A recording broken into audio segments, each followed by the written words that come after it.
Donc, je vais me présenter rapidement. Régis Sabrat, directeur du pôle conseil métier chez CGI à Bordeaux et spécialiste de l'industrie du futur. À ce titre, j'anime cette conférence sur la nature de la transformation induite par l'intelligence artificielle. Aujourd'hui, que ce soit dans la une des journaux, la presse régionale ou jusqu'au banc du Sénat, on peut parler que l'intelligence artificielle est au cœur de tous les débats et dire que l'intelligence artificielle est aujourd'hui populaire. Ces évolutions laissent entrevoir de nouvelles opportunités en même temps qu'elles peuvent susciter certaines inquiétudes, bien évidemment. Pour beaucoup, l'intelligence artificielle évoque encore des scénarios un peu de science-fiction, où les robots prendraient le dessus sur l'humanité. Mais ce qu'il faut voir, c'est que l'intelligence artificielle est aujourd'hui là pour améliorer nos vies et peut, avec prudence, avoir des scénarios très bénéfiques pour chacun. Ma conviction, c'est que ces technologies peuvent transformer l'entreprise de manière très positive en respectant 3 sujets: l'éthique, la confidentialité des données et l'explicabilité des résultats. Ce sujet est fondamental dans la compréhension et la démocratisation des sujets. Les 3 piliers de l'intelligence artificielle aujourd'hui, c'est l'automatisation, l'information et la transformation. La porte d'entrée, on va dire que c'est l'automatisation. C'est la première étape qui est essentielle pour beaucoup d'entreprises, même si ce n'est pas nouveau. Mais les progrès et la baisse des coûts des systèmes auto-apprenants permettent depuis peu d'aller plus loin dans ces secteurs. Et en fait, on va supprimer des tâches répétitives sans valeur ajoutée. Alors, on peut avoir peur sur les emplois, mais ce qu'on se rend compte, c'est que non, il n'y a pas de perte d'emploi directe, puisque aujourd'hui, les entreprises qui automatisent des tâches à faible valeur ajoutée créent de la richesse et de la valeur ajoutée. Et à ce titre, elles sont plus performantes et développent de nouveaux business. L'information, aujourd'hui, les technologies d'analyse prédictive sont de plus en plus présentes, sont de plus en plus faciles à utiliser.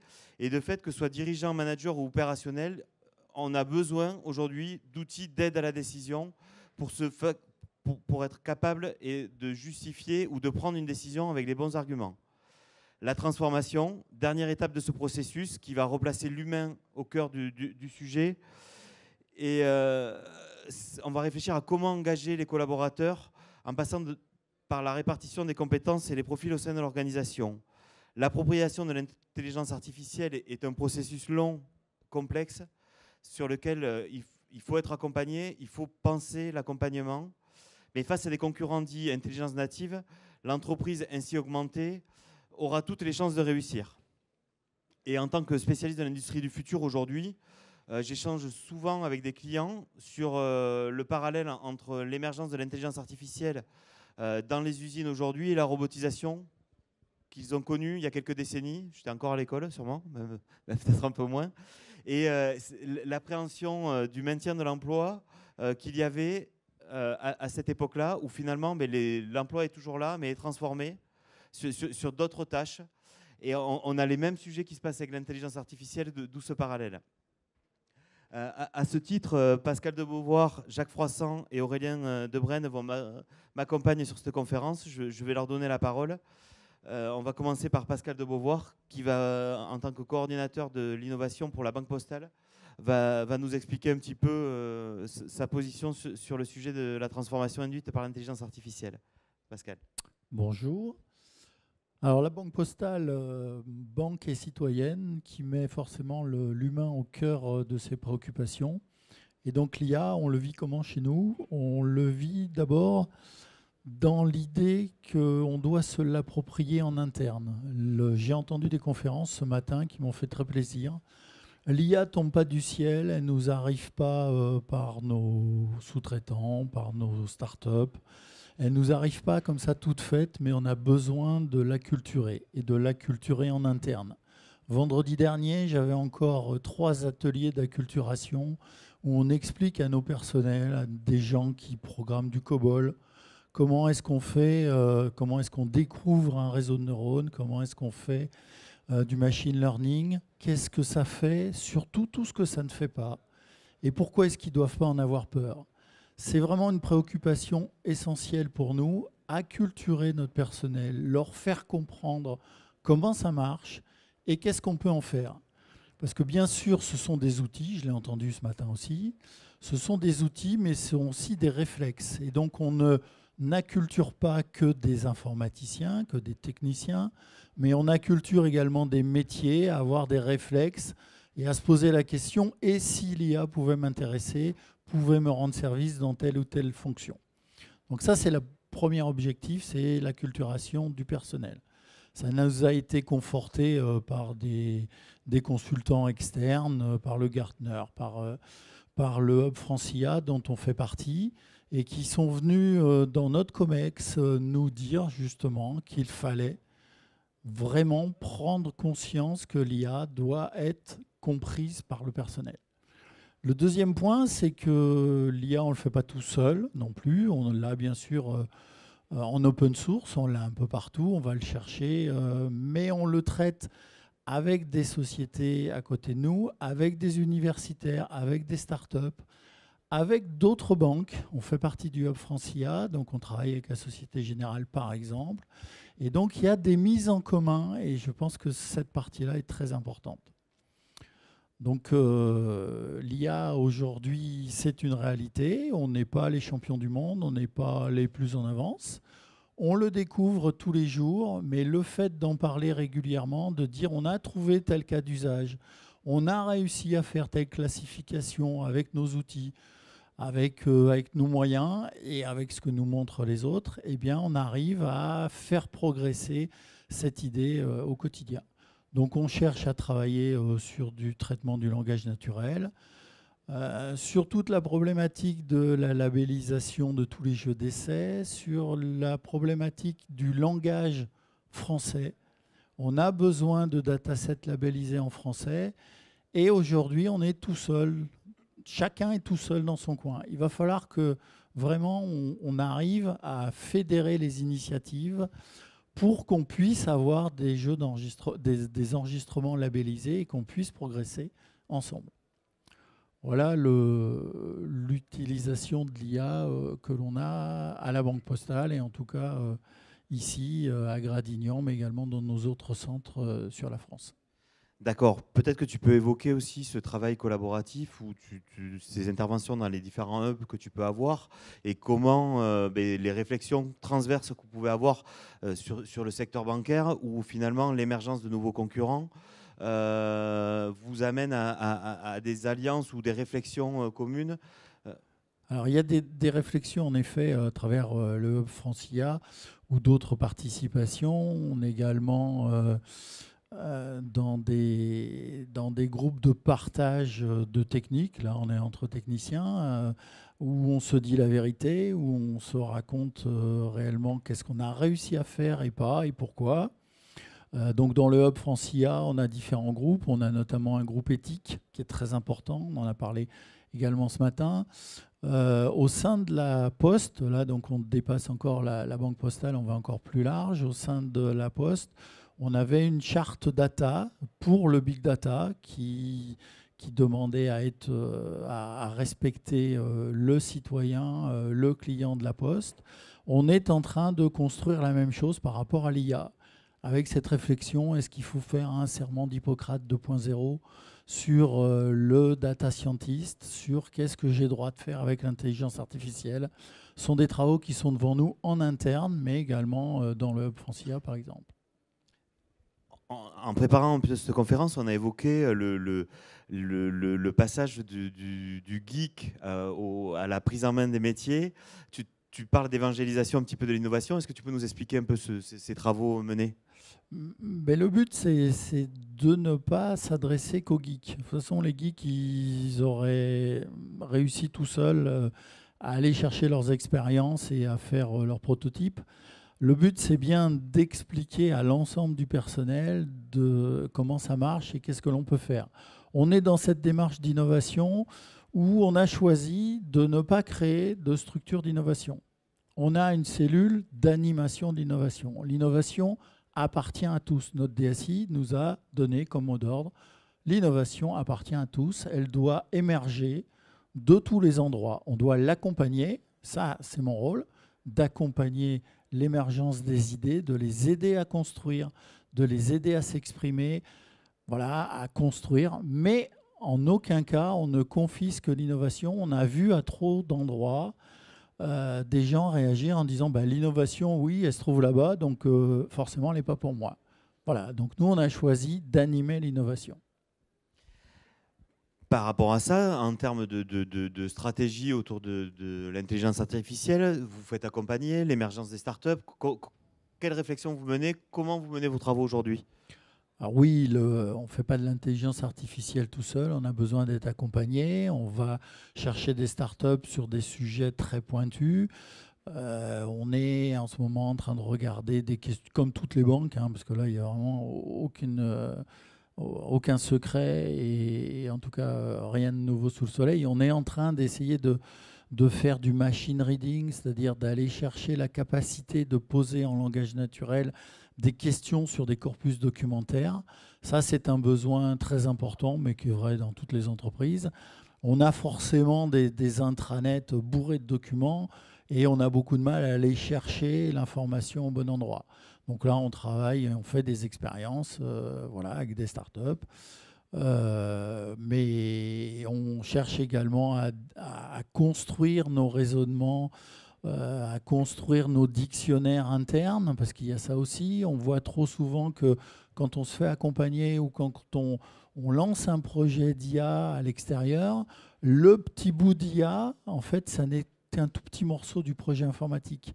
Et donc, est-ce que ça vaut le coup de donner la main sur cette partie-là ou est-ce qu'il faut le réinternaliser? Est-ce qu'il faut le challenger par rapport à des compétences internes?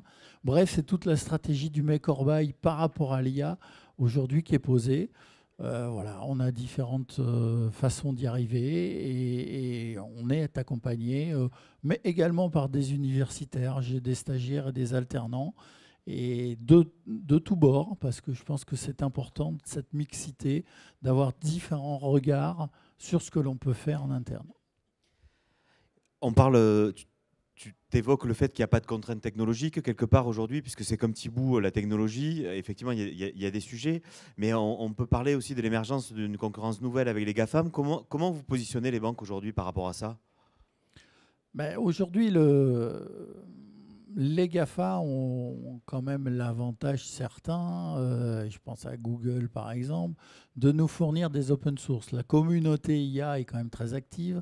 On voit tout ce qui se passe sur l'open source. Ça nous permet d'accéder à des connaissances et des compétences, avec peut-être la problématique du foisonnement de tout ce qui est proposé et de la reproductibilité de ce qui est annoncé sur le web et sur le net en général. C'est un sujet particulier qui mériterait d'être traité. Comment est-ce qu'on peut reproduire et garantir un résultat lorsque l'on le publie? Donc les GAFA nous apportent beaucoup de choses, mais en même temps, quand on regarde un assistant conversationnel, quand on regarde un Siri, un Alexa, ben on s'aperçoit qu'on est quand même pieds et poings liés à ces API, qu'on ne représente pas grand-chose dans le monde en termes de langage et qu'il y a sûrement une réflexion à avoir sur ce partage du langage français, sur cette mise à disposition, encore une fois, de datasets qui pourraient tous nous intéresser. Et peut-être que la Poste a quelque chose à jouer dans ce monde-là. Après, pour conclure, est-ce que tu aurais un peu une forme de conclusion sur ta position?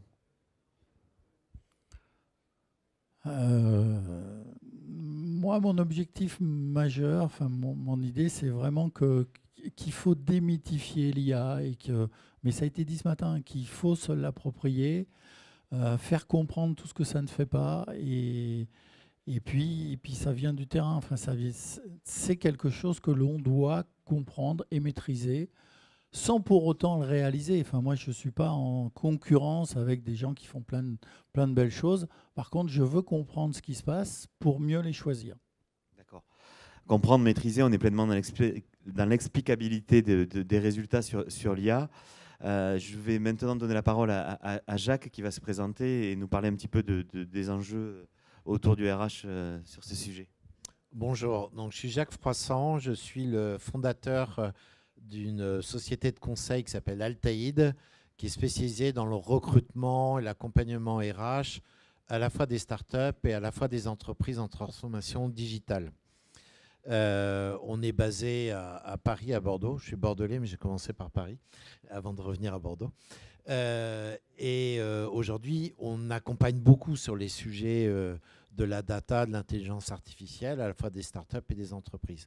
Et quand on parle de ce sujet, souvent quand on commence à aborder le sujet de l'IA et de l'emploi, tout de suite, les gens dans la tête, ça va supprimer des emplois. Alors effectivement, quand on regarde les études, en 2013, la plupart des études disaient que ça allait supprimer 47% de l'emploi dans le monde. Au fil du temps, ce pourcentage s'est réduit. Et les dernières études que j'ai pu consulter de PricewaterhouseCoopers et de Gartner, on est sur en fait de la création de l'emploi. Donc, il ne faut pas avoir peur de l'IA quand on parle emploi. Et je pense que ça a bien été illustré ce matin. Ça reste un outil, ça va transformer des métiers, mais comme l'industrie a transformé des métiers, comme le tracteur a transformé le métier de l'agriculteur, sans le supprimer non plus. Donc, faut vraiment avoir ça en tête. Donc ça, c'est la petite intro que je voulais faire. On est sur de l'humain. Et ce qui va faire avancer les entreprises sur les sujets de l'intelligence artificielle, c'est d'avoir des managers et des hommes, quand je dis des hommes et des femmes, bien sûr, à tous les niveaux, qui savent pourquoi ils le font. Tu l'expliquais très bien, c'est redonner du sens au métier, faire porter l'innovation par toute l'entreprise. Ça veut dire qu'en face, moi, quand je recrute, je vais chercher des managers ou des experts qui sont des gens qui sont curieux et passionnés. C'est les deux premières qualités que je vais regarder. Parce que si on n'est pas curieux des nouvelles technologies, de ce qu'on peut faire avec tel ou tel outil, ben on n'avance pas, et c'est la passion aussi qui nous guide. Et ça, c'est quelque chose qui était pas mal perdu dans des entreprises, alors que c'est ce qui nous anime, redonner du sens au travail. Ça marche bien avec l'intelligence artificielle aussi. Donc, il faut avoir cette envie d'apprendre forte, cette capacité à entraîner des équipes derrière soi pour leur montrer pourquoi on le fait, comment on peut eux aussi peuvent apporter leur pierre à l'édifice en étant curieux, en disant tiens, j'ai lu un truc, là j'ai creusé un peu le sujet, on pourrait peut-être l'appliquer. Donc c'est retrouver ces réflexes-là. Moi qui suis œnologue de formation, donc j'ai démarré ma carrière comme œnologue.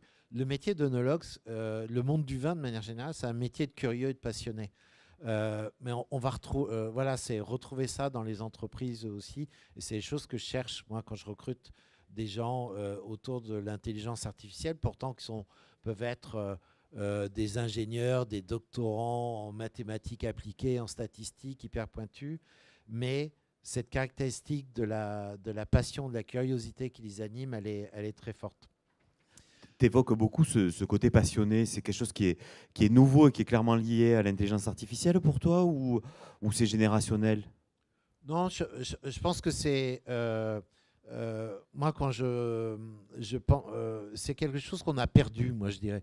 Quand je discutais avec mon grand-père ou mon père, qui sont tous les deux plus de ce monde aujourd'hui, mais qui ont connu qu'une seule entreprise dans leur vie, c'était les passionnés de ce qu'ils faisaient. Mon grand-père était chef de chantier, mon père travaillait chez Philips, et il a fait toute sa carrière chez eux, mais il y avait une passion pour la marque, une curiosité pour... Philips, c'était une des boîtes les plus innovantes des années 50, 60, 70. Hein, c'est eux qui ont inventé le magnétophone à cassette, le CD-ROM, etc.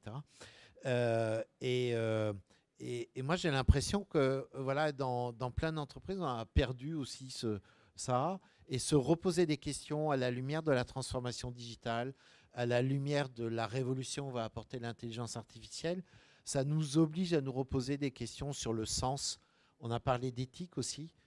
c'est dans l'évolution des métiers, moi, que je vois aussi dans l'intelligence artificielle, c'est de recruter. C'est une notion qui est de plus en plus présente dans l'entreprise. Chez L'Oréal, par exemple, il y a un Chief Ethic Officer. Et je pense que la loi de la RGPD a poussé les entreprises à avoir un DPO, un Data Protection Officer. Je ne sais plus comment on le nomme en français, mais enfin, bon, tout le monde utilise DPO. Je pense que demain, dans toutes les grandes entreprises, il y aura un Chief Ethic Officer parce que l'IA potentiellement permettra de faire des tas de choses extraordinaires demain. Mais ça va être important d'en garder la maîtrise et de voir ce qu'on peut faire, ce qui est éthiquement acceptable ou pas.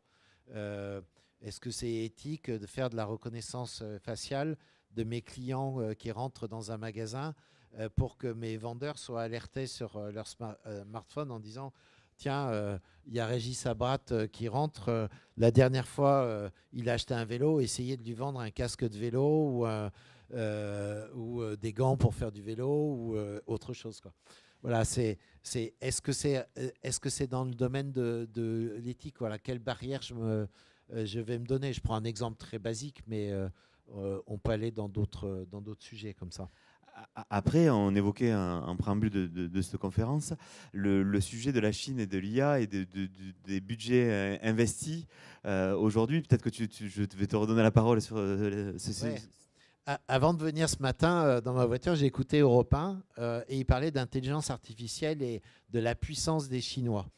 Et il citait l'exemple de Shenzhen, de la ville de Shenzhen, qui a décidé d'investir 14 milliards d'euros, enfin l'équivalent 14 milliards d'euros sur l'intelligence artificielle. Ce n'est pas le gouvernement chinois ou la Chine, c'est juste une ville. Juste pour vous mettre en lumière, le gouvernement français a voté un budget de 3 milliards. Voilà. On est à 14 milliards sur une ville chinoise.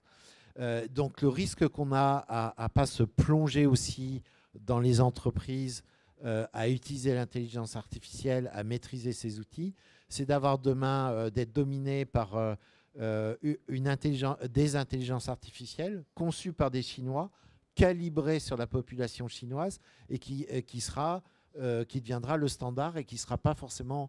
on devra se plier au standard de l'intelligence artificielle des Chinois parce qu'on n'aura pas été capable de mener nos projets à bout. Voilà. Donc ça, c'est un vrai risque à regarder aussi. Effectivement, il y a cet esprit de compétition. Tu évoquais tout à l'heure chez L'Oréal le Chief Ethic Officer, mais il y a aussi des nouveaux métiers quand même qui apparaissent. On reparle d'élevage de robots, on va parler d'interprètes. Est-ce que tu peux nous en dire un peu plus sur ça, s'il te plaît ? Alors, les métiers les plus courants que j'ai recrutés aujourd'hui, qui constituent la masse de ce qu'on recrute encore, ce sont des ingénieurs qui ont des triples compétences, stats, informatique, maths appliquées. Moi, je me marre toujours quand je vais chez des clients et que je revois des clients où il y a des grands tableaux, pas noirs mais blancs, où il y a des équations qu'on faisait en maths sup ou en maths spé. Enfin, moi, je n'ai pas fait maths sup, maths spé, mais j'ai fait un bac C et je voyais des trucs. Et qu'ils utilisent au quotidien. Donc, les mathématiques appliquées sont encore très présentes. Donc, on a beaucoup de profils encore liés à ça, deep learning, machine learning. Il y a des technologies, on l'évoquait tout à l'heure, qui reviennent à la mode, qu'on avait un peu oubliées.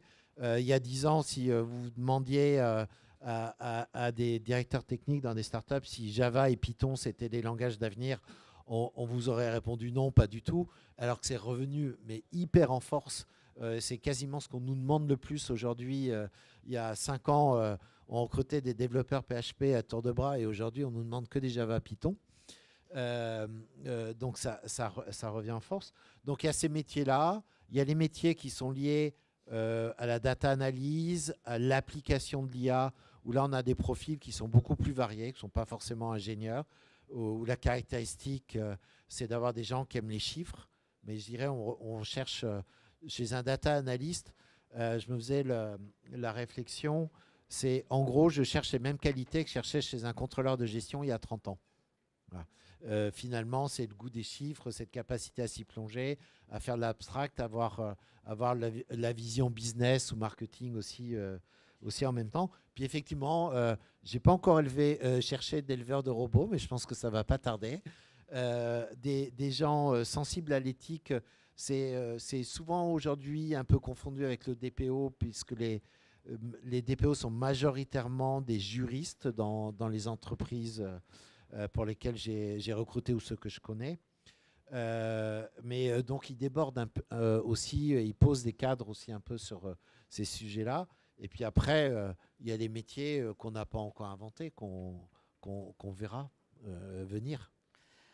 En termes d'intelligence artificielle, donc tu es dans une position où tu recrutes des profils pour des startups, mais dans ton boulot quotidien, peut-être que tu pourrais nous parler de ce que ça te change dans ton daily job, quoi. Alors, on le sait pas, mais un cabinet de recrutement comme Altaïd utilise l'intelligence artificielle dans son processus de recrutement. Pourquoi ? De manière très simple, parce qu'on utilise un outil qui s'appelle LinkedIn Recruteur, qui est truffé d'analyse de big data et d'intelligence artificielle. LinkedIn, c'est une machine à créer de la data qui est colossale. On l'a vu ce matin, pas d'intelligence artificielle sans masse de data. Et donc, aujourd'hui, chez LinkedIn, il y a 600-700 personnes qui travaillent uniquement sur ce sujet-là, dirigées par un Français, encore un. Aujourd'hui, quand j'utilise LinkedIn, moi j'ai des applications concrètes de l'intelligence artificielle qui sont, par exemple, quand j'ai identifié un profil entre guillemets idéal qui va correspondre en termes de parcours à ce que je cherche. Alors pas simplement de parcours, c'est pas forcément une école type, machin. On n'est pas dans du truc basique. C'est le parcours. Ce que va analyser l'intelligence artificielle de LinkedIn, c'est aussi les à côté du profil. Ça va me proposer automatiquement des profils dits similaires qui vont pouvoir, moi, m'ouvrir à des profils que je ne serais pas allé spontanément chercher. Donc, aujourd'hui, l'intelligence artificielle appliquée dans le recrutement, il y a aussi d'autres outils qui sont émergents. Chez Sud-Ouest, il y a une start-up qui s'appelle Blow, dont je suis le mentor, qui travaille le sujet appliqué au tri de CV et au matching. Alors, pas simplement le tri de CV au sens basique, mais on va dire il faut un matching entre le CV et une analyse des soft skills, de la personnalité du candidat pour le matcher avec des jobs. Ces outils-là, ça nous amène à faire un recrutement qui est moins discriminant. Toutes les expériences qu'il y a eu là-dessus d'utilisation d'intelligence artificielle pour basiquement trier du CV, ça conduit à avoir une qualité de shortlist qui est meilleure parce qu'on a des profils qui sont plus adaptés, potentiellement plus performants et moins discriminants parce que même si vous êtes formé à faire un recrutement non discriminant, il y a une alchimie qui se passe dans votre tête. Vous êtes influencé par des choses qui sont parfois inconscientes, qui peuvent aller basiquement de la photo de la personne à une expérience dans une entreprise, dire tiens, il a bossé dans telle boîte, ils ne sont pas très performants, alors qu'au contraire, ça peut être quelqu'un qui en est sorti justement. Donc on a de plus en plus d'intelligence artificielle appliquée dans le recrutement. Et je pense qu'on ira dans quelque chose qui ira encore plus loin avec du matching automatique. Demain, moi je suis sûr que j'aurai un outil où je mettrai d'un côté la job description, d'un côté les profils de l'équipe pour laquelle je recrute, et l'outil ira chercher automatiquement sur LinkedIn, sur le web, des profils qui vont matcher sur des choses très pragmatiques, du genre il est bilingue anglais, il s'est développé en Python, mais ça va regarder aussi la personnalité et savoir si sa personnalité, ses clés de motivation collent à la personnalité de l'équipe où je le mette ou les valeurs portées par l'entreprise où je le mette. Donc on va aller vers des outils comme ça qui analyseront peut-être aussi les émotions On commence à avoir c'est chez Easy Recruit qui fait des entretiens vidéo. Il commence à travailler le sujet de l'analyse des vidéos pour analyser, en déduire la personnalité ou des émotions du candidat quand il fait sa vidéo. Voilà. Donc on peut aller très loin, on ira très loin avec ça. Après, ça sera mon mot de conclusion, ça reste qu'un outil et nous, en tant que recruteurs, il va falloir qu'on apprenne à utiliser cet outil-là, comme on a appris à utiliser LinkedIn, comme on a appris à utiliser il y a 30 ans les annuaires d'école pour trouver des candidats. Donc ça restera un outil, mais ça sera important, d'autant plus important d'avoir ces valeurs aussi d'éthique en tant que recruteur et de s'adapter à tout ce contexte-là. Et ça ne nous remplacera pas.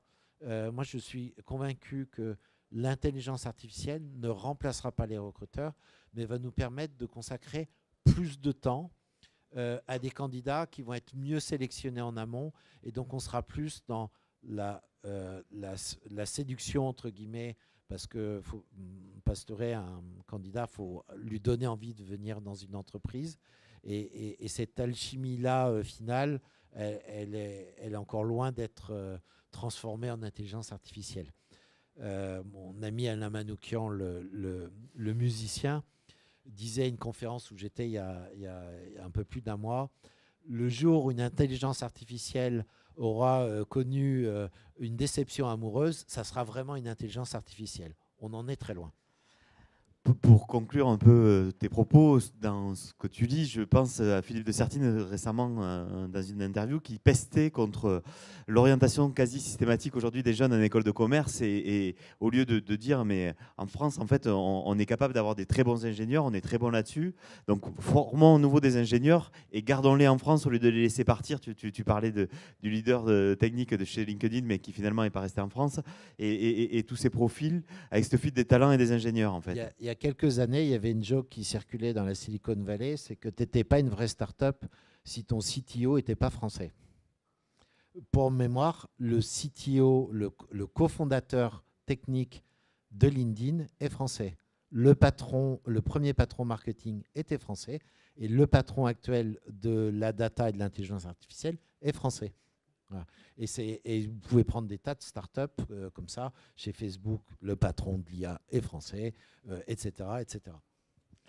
On est pleinement dans ce sujet-là. Je donne la parole à Aurélien qui va nous parler un petit peu de sa position sur le sujet. Et on va parler d'impact sociétal. On va prendre une dimension différente avec Aurélien. Donc moi, je suis Aurélien Debrenne. Je suis en charge de la transformation digitale pour les activités avioniques du groupe Thales. Alors déjà, en introduction, je dirais que le groupe Thales, l'intelligence artificielle est une des 4 technologies clés pour le groupe. On investit massivement au niveau du groupe. Et mon travail, en fait, au niveau des activités avioniques mondiales, donc qui regroupe à la fois la partie cockpit, où vous allez trouver en fait tous les systèmes qui vont permettre en fait d'assurer la sécurité d'un vol, mais également la partie cabine, où on retrouve tous les systèmes de divertissement dans les avions. Donc mon travail, en fait, c'est de à la fois m'assurer de la coordination en fait, des activités et des initiatives qui sont prises au niveau du corporate avec les activités avioniques. Et puis au sein des différentes verticales au sein de l'avionique, donc d'animer avec mes collègues de l'innovation, mes collègues du marketing, la transformation digitale. Donc l'IA, pour revenir sur le sujet, clairement est clé dans le domaine de l'avionique, parce qu'en fait ça drive la vision que nous avons, nous, Thales, de l'avion et en particulier de l'avion autonome. Donc, alors c'est une vision qui est à même pas moyen terme, on est plutôt sur du long terme, on est sur une trentaine d'années. Mais nous, on est convaincus que l'avion autonome sera demain l'avion que vous prendrez, que vous ou vos enfants prendrez lorsque vous vous déplacerez. Et pour ce faire, en fait, il y a 3 sujets clés qu'il faut adresser. Il y a évidemment un sujet technologique, il y a un sujet au niveau de la réglementation, et puis il y a un sujet au niveau de l'acceptabilité, en fait, l'acceptation par vous en tant que passager de prendre l'avion. Donc si je fais juste un petit sondage rapide là dans la salle, si demain je vous dis un avion, vous pouvez prendre l'avion pour aller à Amsterdam et l'avion est sans pilote, levez la main sur ceux qui prennent l'avion. Ah, si c'est pas le premier vol, pas mal. Non, en fait, on en est très loin. Bon, si je reviens très rapidement sur l'aspect technologique, ce qu'il faut savoir, juste pour faire un parallèle, le premier avion qui a décollé et qui a atterri seul sans que le pilote prenne les commandes, ça date quand même de début des années 60, c'était une Caravelle. Donc technologiquement, on a parfois l'impression que c'est très très loin de ce qu'on peut faire. Je ne dis pas qu'il n'y a pas encore des barrières technologiques à franchir, mais très clairement, l'IA est un des facteurs clés de succès. Et nous, on est confiants sur ce sujet dans les 10 à 15 prochaines années pour qu'on puisse arriver sur résoudre en fait la problématique autour de l'autonomie de l'avion sur la partie technologique. Il y a un sujet de réglementation qui, lui, probablement est le plus compliqué parce qu'en fait, ce n'est pas un régulateur, mais il y a énormément de régulateurs qui interviennent lorsque vous prenez un vol, que ce soit d'ailleurs des régulateurs au niveau étatique ou au niveau en fait, de la régulation entre les différents États et les différents espaces aériens. Et le troisième, donc, qui est le sujet qui nous importe ici aujourd'hui, qui est l'acceptation en fait, par les passagers de l'autonomie et de l'IA en fait, qui va piloter un avion.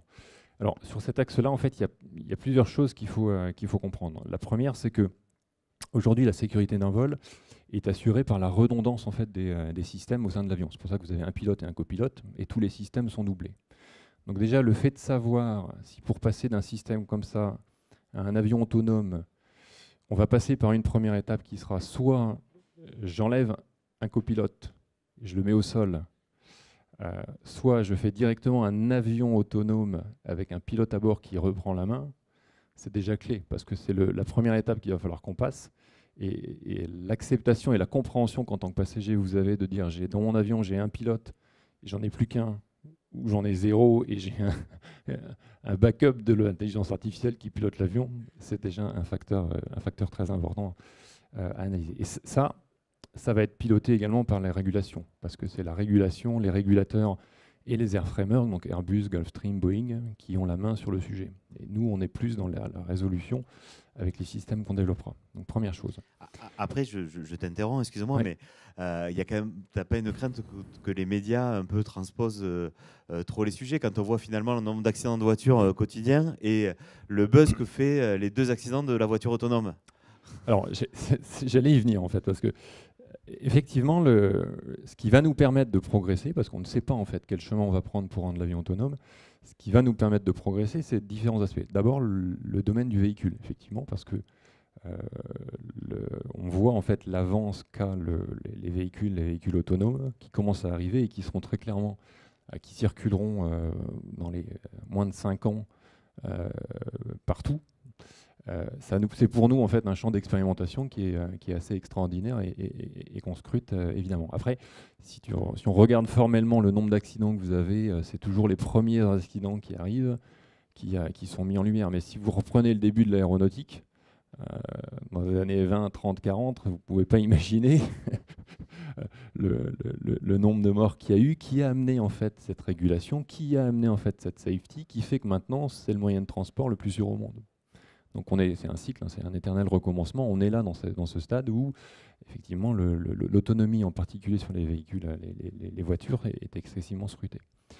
Le deuxième sujet qui lui sera beaucoup plus, je dirais, moyen terme et que le grand public ne voit pas encore, en fait, c'est l'arrivée des drones. C'est-à-dire que dans le domaine en fait du transport aérien au sens très large, l'insertion des drones dans le trafic va venir beaucoup plus vite que les avions eux-mêmes. Donc dans le niveau des dans les drones, on a les drones en fait, les drones civils pour transporter des petites charges, des petites masses. Et là, vous commencez à avoir des expérimentations qui sont intéressantes. Vous avez typiquement la ville d'Helsinki qui autorise en fait ses citoyens à réserver un drone pour venir prendre des photos de sa maison. Et le but étant d'ensuite de voir comment est-ce que la population réagit en fait au vol des drones autour de certains quartiers, et pouvoir commencer à progresser et voir comment ça évolue et l'acceptabilité en fait des gens sur ça. Le deuxième sujet qui nous intéresse et qui arrivera beaucoup plus vite, je dirais, c'est le sujet de ce qu'on appelle les UAV, donc les Urban Air Vehicles, ou on appelle ça encore les air taxis. Dit autrement, en fait, les véhicules autonomes volants qui vont pouvoir transporter de 1 à 4 personnes d'un point A à un point B, donc des drones qui vont vous permettre à vous de vous déplacer lorsque vous arrivez à l'aéroport de Bordeaux pour arriver directement en centre-ville sans avoir à prendre un taxi, mais à prendre un taxi volant. Et là, en fait, déjà, ce sont des systèmes qui commencent, qui volent formellement. Alors, c'est encore au stade expérimental. Vous avez beaucoup de grands groupes qui investissent dans le sujet, et nous, on est partie prenante avec le Canadien Dell, typiquement, sur ces expérimentations, mais c'est déjà une réalité au sens technologique. Alors, c'est pas inséré dans le trafic urbain tel que ça l'est aujourd'hui. On est sur des circuits, en fait, des cycles où ces drones volants, en fait, ces air taxis volent sur des zones où il n'y a pas de trafic. Et l'étape d'après, ce qu'on travaille, et là on est plutôt dans le cycle à une dizaine d'années, c'est véritablement l'insertion de ces urban air, de ces taxis volants en fait dans le trafic aérien. Et là, toute la complexité, de la densification du trafic, et de l'acceptation en fait de l'humain dans cet aspect en fait de taxi et de compréhension en fait des impacts sociaux et en termes de sécurité également au niveau des taxis. Voilà. Ce changement d'échelle et l'identification du trafic aérien, finalement, tu es en train de nous dire que l'intelligence artificielle est une nécessité. Oui, très clairement. Très clairement. Alors, pour deux raisons, parce que je reviens sur ce que tu disais, Jacques, c'est vraiment une problématique de savoir traiter une masse d'informations énorme. Et en fait, actuellement, si vous prenez le trafic aérien, c'est quand même quelque chose qui est relativement basique.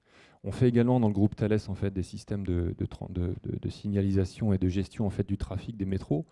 C'est beaucoup plus compliqué de gérer des flux de métro que du trafic aérien. Parce qu'en fait, vous n'avez pas la problématique en fait, temps réel aussi forte que vous avez. Vous avez une problématique de safety qui fait que si l'avion a un problème, entre guillemets, il peut tomber. Mais en fait, tout ce qui est un canal aérien sont ces espaces qui sont très très larges avec en fait, un buffer, une temporisation qui est très importante.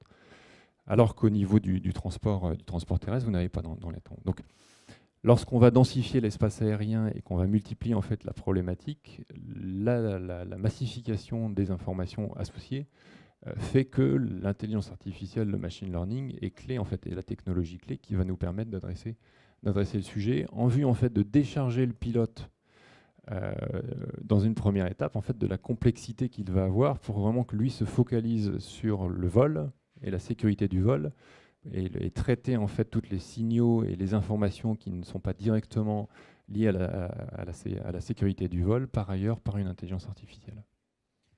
Oui, donc on remet carrément en cause, entre guillemets, la place du pilote, hein, puisqu'en fait, il est juste dans l'observation. On peut parler de l'avion sans pilote. Hein. On ne remet pas en cause le rôle du pilote. La question c'est, dans l'avion, est-ce que c'est lui qui pilotera aidé par l'intelligence artificielle ou est-ce que l'intelligence artificielle qui prendra les décisions et le pilote qui sera là pour éventuellement agir dans certaines situations. Oui. Donc, encore une fois, ce qu'on a du mal à appréhender, c'est le fait qu'actuellement, un pilote en fait, est relativement peu aux commandes de l'avion lorsque l'avion vole. Il y a énormément de systèmes automatisés qui font que, à part dans certaines situations, décollage, parfois situations compliquées, il reprend la main. Mais sinon, il y a je crois que c'est plus de 70% en fait, d'un vol, si ce n'est pas 80% d'un vol, qui se fait en mode automatique. Oui. Donc on est déjà en fait, c'est ce que je disais, Caravelle qui décolle toute seule en 1962, je crois. On est quand même relativement avancé. La question est véritablement sur l'apport de l'IA pour l'autonomisation complète au niveau du vol. Je te remercie. Merci. Alors, on va essayer de faire une conclusion, mais c'est compliqué vu la richesse des échanges. Je vais essayer d'être un peu synthétique. Après, le premier point qui me marque quand même dans le sujet, c'est que à la base, il n'y a pas très longtemps encore, on parlait d'intelligence artificielle. Pour beaucoup, c'était le sujet de geeks, informaticiens qui travaillaient dans leur coin et qui finalement se faisaient plaisir à eux-mêmes. Aujourd'hui, ce qu'on voit, c'est que ces informaticiens sont sortis des garages et c'est les métiers qui les poussent en disant « mais on a tel besoin ». Alors, en fait, on parle de cas métiers, on n'a plus de contraintes technologiques et ce qu'il faut aller chercher, c'est plutôt des cas métiers. Et il n'y a même pas besoin d'aller en chercher parce que les métiers sont vecteurs d'innovation et de transformation aujourd'hui. Donc ça c'est le premier point que je vais retenir. Après, pour être acteur de l'IA dans l'ensemble des processus de l'entreprise, on a besoin de ces métiers, on a besoin des hommes. Culturellement, on se rend compte que tout le monde évolue, tout le monde veut y aller. La société nous pousse à ça. On parlait de la Chine, on parlait de l'avion potentiel sans pilote, on parlait de potentiellement gestion des émotions aussi. On est sur tous ces sujets de transformation aujourd'hui qui nous interpellent. On replace un petit peu des profils un peu nouveaux. Ce qui est quand même aussi émergent avec l'intelligence artificielle, c'est le retour de la passion dans le travail. Pendant longtemps, je pense qu'il y a beaucoup de profils qui sont sortis de l'école, qui sont partis dans l'informatique en se disant on y va parce que finalement, c'est un vecteur d'emploi assez facile. Aujourd'hui, on est sur des profils où ils veulent faire de l'IA, ils veulent se passionner. On a Thomas Piton qui est ici présent avec son lab, qui a des collaborateurs qui le rejoignent. Pourquoi ? Parce qu'ils ont envie de le suivre. Et ils ont envie de s'éclater au travail. Et ça, aujourd'hui, c'est quand même un fait qui est relativement nouveau. On parle de complexité de génération. Mais peu importe, la réalité, c'est qu'il y a des gens qui veulent suivre une passion. On revalorise le travail de l'ingénieur et on se positionne vraiment en acteur du changement dans une mouvance qui est finalement plus intellectuelle que sociétale. Et on est pleinement là-dessus. Et après, quand on prend un peu de recul aussi, aujourd'hui, l'IA, on parle de facteurs humains, on parle de transformation des organisations.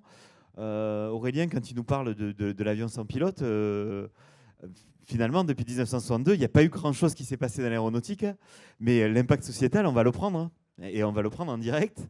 Et je pense que ça ne sera pas dans une inertie comme on a pu connaître depuis le premier atterrissage en mode automatique. On va plutôt parler des 15 à 20 prochaines années. Si je me trompe, Aurélien, peut-être Non, c'est l'échelle de temps. Après, encore une fois, le régulateur, c'est lui qui guidera. Mais comme je le disais, technologiquement, les barrières seront franchies d'ici là, clairement. Moins de 15 ans. Ah oui, clairement. Et quand on voit potentiellement un avion sans pilote, on va rebondir sur des sujets. Aujourd'hui, la cybersécurité, les attaques, il y a un enjeu stratégique de défense pour les pays avec la cybersécurité. La blockchain et la cryptographie vont nous permettre de contribuer à sécuriser et à tracer toutes les transactions, parce que c'est quand même des enjeux réels aussi. Et on fait un petit parallèle, mais la cybersécurité, on va être aussi sur des métiers de passionnés, où aujourd'hui, il y a des ados qui quand on voit des séries télé, c'est concret.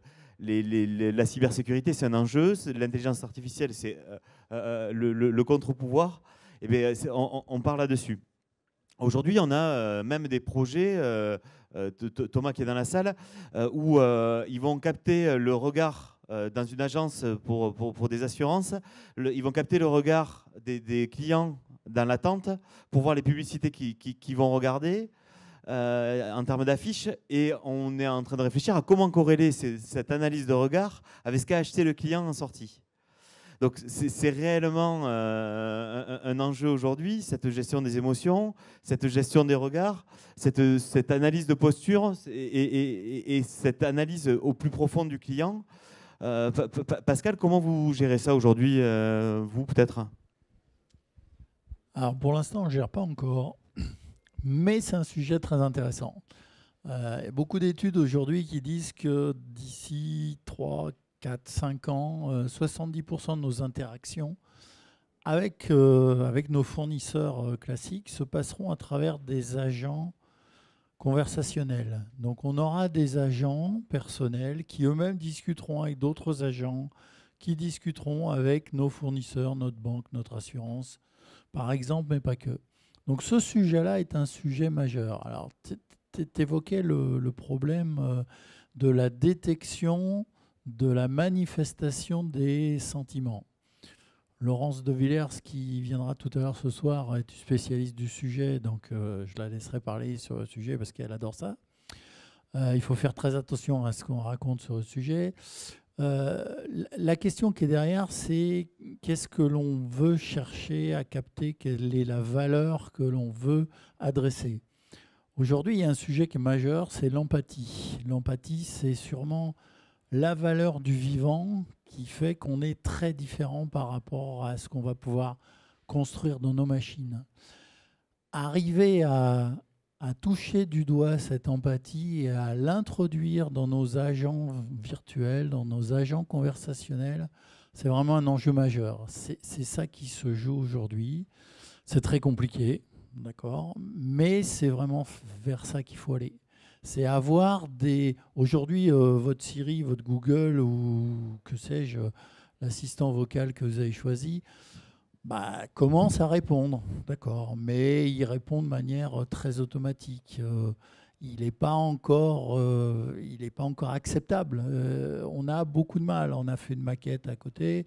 On touche bien du doigt toute la problématique du langage naturel, de ce que peut penser un humain, de la façon dont il interprète. C'est très compliqué. Par contre, c'est bien l'enjeu.